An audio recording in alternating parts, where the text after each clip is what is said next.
Hello, welcome to Blakecast TV. Today we're covering, or tonight, I guess for the evals, Unity versus Donor Div A match. Donor made it up. I'm joined by Tardit. How's it going, man? It's going pretty good. Pretty good. Yeah, despite the little server glitches going on, Tail World's cursing us, but we made it, right? Yeah, I believe we are getting used to it, honestly, so... Yeah. It's just a part of life now at this point. Yeah, it really is. Unfortunately. But, I mean, honestly, like, as soon as the player are ready to play and stuff, it should be a good match. I believe it has started already, actually. Oh, they're live already? Wow, wow, wow. Okay, Yeah, I I think was so. expecting. I need somebody to give me. Yeah, so I guess that, from those, yeah, I thought so. So the Unity team has already moved on to the flag. The Donor team looking to come in through the arch here in the middle. Kind of just to stand off this flag. I mean, usually fights are kind of, equal on this spot. It's Roadhog infantry, though, against the Vagrant infantry. I don't really know who gets the advantage there. The Scimitar is very good. Donor force is going to move into the corner. Brian has his swing ready. Lands a hit. Just a big all-out brawl here. Thor picking up the first kill. Thor with another one. Double kill there. Quick kills in quick succession. Cap coming in. Hun picks up a kill to try and bounce out the scales. Hun with another good hit there. This fight, Donor's still down by one, but a lot of damage on the Unity side. Gonna reset a little bit. Pretty tense for now. Yeah, a little engagement there. They're gonna calm down. You don't really see that too often, really, but maybe they want to reset for their cavalry, maybe their archers. Oh, nice shot from Matt. It sets everything off. Lapoche picks up the kill on Pilgrim. Paulo whipping out his sword, killing Kebab. Brian goes down, though, to Graph Blade. Not too much left here for the Donor team. Matt, another good shot on Hun. Yeah, and Unity just cleans that up. I mean, it felt kind of close there, but Matt's shot really kind of just put the ice on the cake, just set everything off right there at the end. We didn't really cover that round too well, though, so...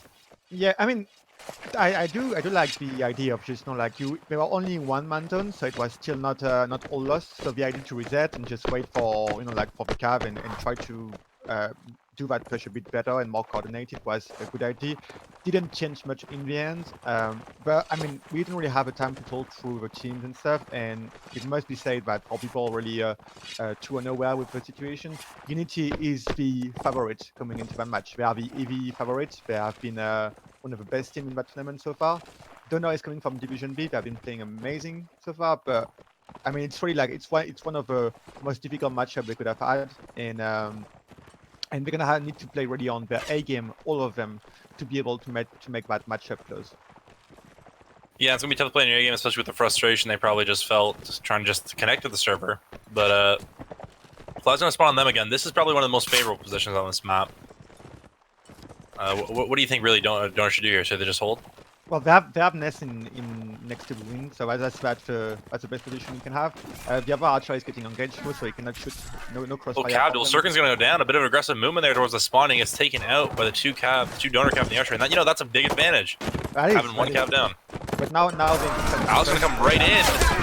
Griffin gonna go down. 2 kills instantly going towards the Unity side. That infantry is strong. Brian Lapache picked up their kills. But Cabal firing back takes down Brian. And a team kill. Oh, Airlock takes down Pilgrim. Ness fires back with Matt. Another, like, these rounds very hectic right now. That's simply so unfortunate. That's really like, yeah. Yeah, that might cost them the round, actually.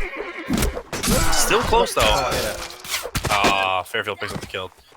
I don't know, who is Dwight Fairfield? Who's that? It's I think it's one of the it's Abi. Yes. I think it's Abi. Yeah. I think it's his banner. Yeah. You know what? That round actually looked really good for Donor there until that team kill. It gave them the one-man disadvantage, and they just felt, couldn't keep up. The move on Sokan to like have both our cavalry doubling on him and killing him fast was absolutely insane. The main detriment to this is that at the same time the infantry push, like Unity infantry push the Donor infantry, and they clearly made it like look that they were much better.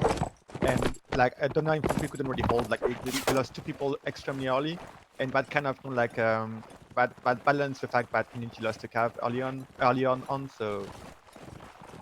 Yeah, clearly a huge inf advantage towards the Unity side.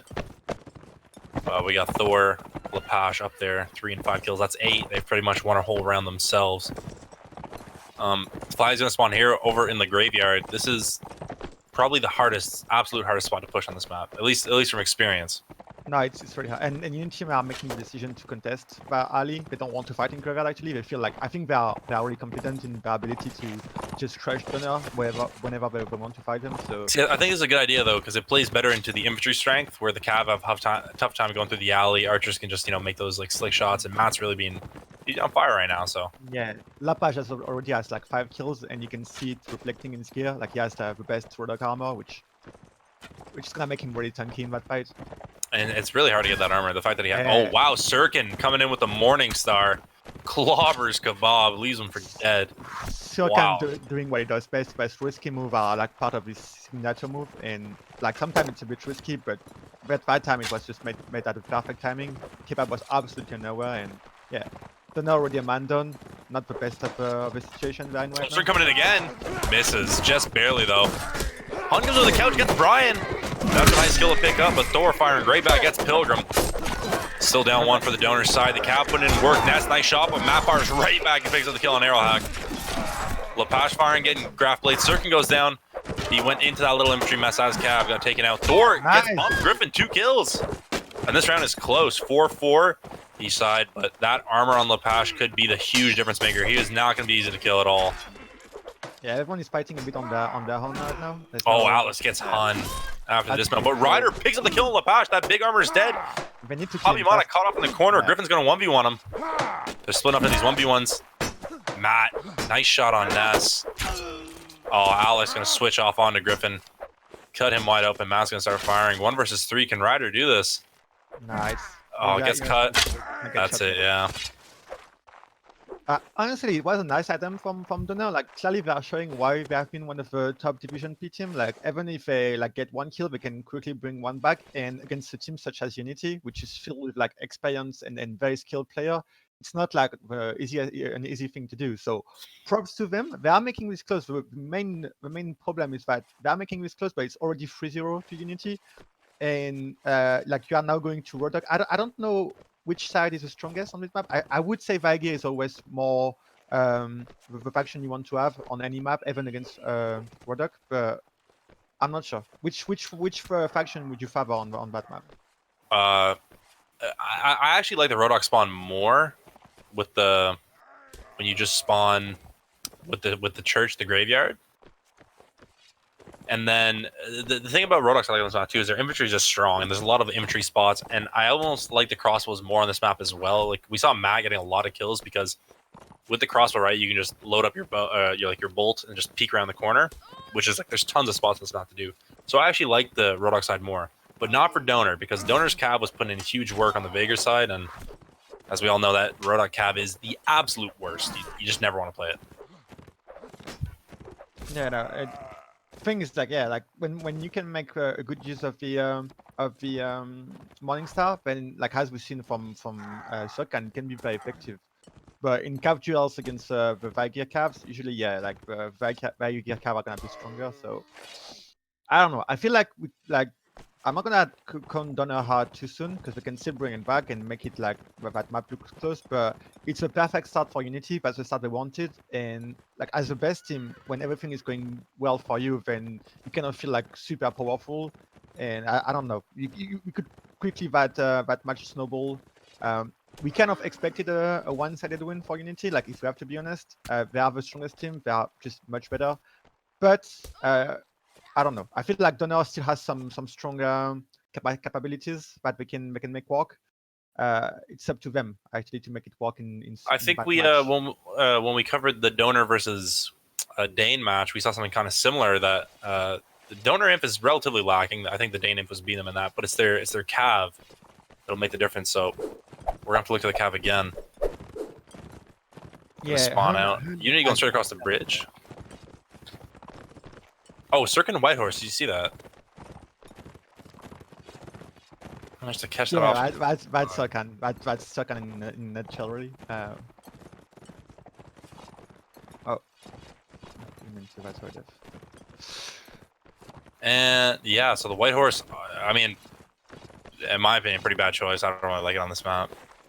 Well, I think that's it's Silkan. If he wants to go with a white horse, he's gonna go with a white horse no matter what. And you can question that decision. He really doesn't care a lot, to be honest. Like, he just like it's Silkan. He's entering himself most of the match, and I mean, it's gonna be hard to make him survive with a white horse. But if he can get that early kill sooner, then usually it's a strong morale boost for his team. So right here we're gonna see why I kind of prefer the Roadhog spawn. I really like how you can set up your crossbows on top of these, like the little stairs up here, this little elevation, because it's a pretty good spot, right? Infantry has a long time, cav can't really get you, but you kind of get into this archer duel, and I think their crossbow has the big advantage in this archer duel, right? Because you peek around the corner, Maximin's gonna be sitting there by the well where Ness was in the round, but that flag is just going up, and Donor not really showing any sort of movement yet. Yeah, we still have some time. It's only half, but they're gonna have to move sooner. Max has a strong position, where he's getting taken care of by Ness, and Max is putting out. Oh, gonna go in. Unity just picking up kills after Griffin gets that first kill on Caius. Not much going the way of Donor after that. Just a clean stomp for Unity. Kills going all in every way. Everyone getting in the action. Anchor 3, Matt 1, Maximum 1. Probably want to go in up there dueling Ness in the alley up there up top. Yeah, I think Abdulman. Oh well. Probably should finish them. Over here, they're making arrow hack dance. Certain comes in with a couch, finishes him off brutal fashion, and that's a rough round. Yeah, only Kai's died, and honestly, like that's really like what you are talking about. The Unity infantry is so strong. When you look at that player like Abimana, Lapage, Encore, obviously, it's just like, yeah, even like Kaius, which you could hug, is the least skill of this player. He's still absolutely insane. He has so much experience in his back, but it's so hard for the Donor to do anything. The Donor team to do anything. If their shooter are not hitting their shot, and the cap cannot come at the same time as the infantry is getting engaged, then it's so hard to do anything. Yeah, and really, I think the infantry for Unity is just like, you know, Anchor, Brian, Thor, even Lepage. I don't know him historically, but he's had a good showing today. So no, Lapage is definitely one of the strong infantry in this tournament. He's also like capable to play cav. And he's a very decent cav as well. I don't think Unity needs him. Maybe on an open actually, but on close map he's definitely gonna be an infantry. Donor again, this flag going to be in the middle, and again, Unity going to have this positioning again. Like last time they played on this flag, it was Unity who had it first. They're putting up the flag high, and this seems to be the same story, right? Unity puts this flag up high, they force the infantry fight, and Donor just goes in and they just can't manage. Yeah. Well, now they have one pushing, so they can really like time themselves correctly with a cav, but will it change anything? I'm not too sure. Like, yeah. And there might be counter push as well by Unity at any moment. Unity is playing that one pretty passively. I'm surprised. I thought they would probably counter push, but we're just waiting for the after. Oh, we're getting pushed now. Yeah, they're going in. Capcom in back. Cirkin gets the couch on Ness, but Airlock fires back at Alex, but a TK from Griffin. This could spell bad. Oh yeah, there it goes. Yeah. The balance just tips right there. Unity, as the fight goes on a bit longer, start picking up kills. Maximu headshot right there on Hun. This match starting to slip away. Yeah, that's 2 team kill when the situation is pretty even. That doesn't mean that obviously like Donor is winning that round without the team kill, but they are clearly not helping themselves by making this thing happen in such an important moment. And now it's already 5-0. Like Unity could take that one cleanly without dropping around. And honestly, if they do, then I don't see Donor coming back in any way. Even if they play the most amazing open map, there's no way. There's no way they're coming back from a 6-0 deficit against Unity. Yeah, they'll need. I mean, hopefully you could pray they get around here, maybe even the set. But I mean, losing this, going to the open map, that you don't got much of a cushion, right? You got nothing actually. And this match is a quarterfinal, so the team who drops, they might have some more matches to play for ranking purpose only, but they won't be able to progress further. So it's really about like win or lose at this point. Yeah, this promotion setup kind of puts you in a rough situation, right? You promote only to play the top team in the division, so a real test of your skill, honestly. Yeah, and already like Sorkan coaching one of the cavalry from yeah, already down 1, and that was one of the Donor's best parts they had going on. Yeah, Sturkin just coming in, not having a care in the world. Maximu finds Graph Blade. And Hun with another TK. Donor really, you can kind of feel the panic just watching them play. There's some pressure on it, but Unity really just showing how good they are, how good they've become. No longer the choking team they once were, right? No, for sure. And I mean, Unity has been like progressing over time. Like they went from this like very French-based team who was able to do a lot of good results, but as you say, didn't really manage to go to the finals. Always were stopping at the quarter or semi-final. Like now, this team is it's a titleship potential. Like they can just literally win the tournament if they want to. It's really up to them when they will go against like teams such as Malta or maybe later on FT to really like play their A game when it actually matters. But in this particular matchup, you can see the difference of skill there is between the two teams. And honestly, it's no shame to Donner. Like they had an absolutely magnificent tournament in Division B. They have been beating every team they faced, and you gotta give them props to that. They could have just played in Division B, and I think they would have won it. Due to the tournament format, they qualified for Division A, and now they're getting to face a much stronger opponent. But it doesn't take anything away from the tournament they had, and it's just like for them it was just, can we actually take it one step further? And the answer seems to be no when it comes to Division A. I mean, no small task, but I talked about in the last stream with Deacon. We were watching the Dane match. There's in a sense, there's no shame really. I mean, you'd almost prefer staying in Div B and winning Div B than coming to Div A and just finishing last. No, you're right. There's an argument for that for sure. Because like the thing is that you're gonna, as I said, it's not the last match, because due to like I like the format at base, which is that even if you lose, you play like we're gonna play a match for ranking purpose. So they will. I think it's like a ninth place matches where you just play for bragging's right, pretty much. But it means that they can still finish that tournament on a high, not by going against the loser of FTW versus Stark, which is played later on tonight. So like it's not like this match will be the last one there. Yeah, but at the end of the day, though, for Donor, no matter what, you can't be too upset. Like you were saying, right? Like Unity's obviously like one of the best teams, but you'd love to get around, or at least something, right? No, for sure. A round or two, or maybe even a set would probably make them feel a bit better about themselves. And how many weeks are there left after this match? It's 3 weeks. 3 weeks left. Okay. And then the summon is over, which was meant to coincide with the release of the early access for Bannerlord. Ah, genius actually. I mean, hopefully, I mean. Yeah, only if actually keep it by timing. I would have loved to have gotten a beta key, but You didn't get one? No, fortunately not. I believe, I mean, no shade to Marned, but he is a guy who hasn't been in touch with the NA scene for a while, and I think he gave his keys to some of the older fellows in NA, and then. It's a clear lack of respect if you don't get one to the greatest talent NA has ever seen. I mean. Exactly. Yeah. I mean, hey, I've had my bad moments in the forums. I haven't been a good apple all the time, so. I can understand why, but still a bit upsetting. But nonetheless, I mean, the early access coming out. I mean, I know Unity. Most of the Unity guys have had it. Most of like the top guys in the EU have had it. Game's pretty shit though, from what I hear. So. Yeah, no, it was. I wasn't part of a very early wave, but I've been part of the second wave of player, and it has been like my first experience with the game was absolutely terrible. I was so disappointed, and I mean, you gotta give them props to that. They have been listening to some of the stuff. Some of the early mistake have been fixed, and that's a good thing. But from my perspective, like to have a game in such a long development, be in that aspect when the beta is released, it was really shocking to me. So I don't know. I don't know what the plan exactly is with Bannerlord. I suppose we'll see when it gets released. I'm expecting them to get a lot of backlash from the community, because a lot of people are expecting the game to be in a certain way, and they have never really tried it yet.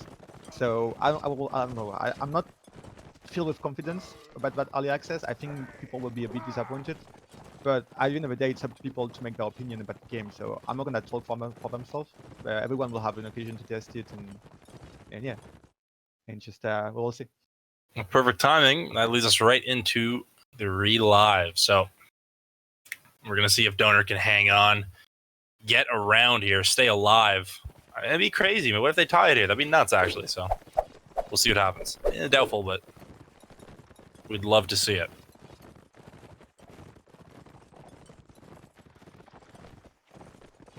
Yep. And yeah, so Donor is Nasada Swaja, which I believe again, like there's an argument. I believe it's. Oh yeah, thank you. I believe like Swaja is the strongest faction on open maps against Nord. Doesn't mean Nord cannot do anything, but I think you're on. I think you're onto it. Except for this flag right here is what I was about to talk about. This flag is kind of what throws the wrench into this whole map. It plays like a closed map, and so does the windmill. Really, this flag in particular, yeah, plays a lot like a closed map. And I think Nord's gonna have a huge advantage here, especially with the jabs. They can hit their horses, especially with the. I don't know how good Unity is at using their jabs on Cav, but that ability to like jab well is huge. And like for example, like you see the Rodok Cav and the guys crossing the river right now. If I was a Nord Cav, I'd go there, just start throwing jabs at them. Like what can they really do? They're moving super slow in the water. oh yeah, Definitely get some damage, but they are trying to didn't hit anyone, but there was definitely some jab throws from the village. so Unity gonna be first to the flag, already putting it up. That's going for a peek, sees the arm, but doesn't go far enough to get the head. Yeah, it's like I just realized that like you can have like Unity not being the best setup, but that's Oh, Thor brings the kill, Kebab. Another TK. Oh my goodness, Map gets the kill, and this looks like it's it. Donor gonna wrap this, or Donor gonna get wrapped up actually. yeah, there's just like it's just the skill gap is way too huge between Western, and that's how you're doing right now. And just like that, Unity is now qualified for the semi-final of a Warband Native League Season 8. And yeah, props to them. They were the favorites, they held on to their title, and now I believe that yeah, the rest of the match is pretty much pointless from now on. Yeah, so I guess we'll just wrap this up. Story of the match. Donor trying to overcome. It's like trying to climb Mount Everest without any sort of climbing gear. It felt like, and they got up a certain distance, they had no oxygen, and they suffocated. So, yeah. I mean, any closing thoughts on this match? Well, it went pretty much as expected. I will just say it again, because I don't want the Donut guys to feel bad about themselves. They had a good tournament. They can still like earn the tournament on a positive note. But yeah, props for them for playing that well in Division B. Maybe that one was too high caliber for them, but it was still a good run from them.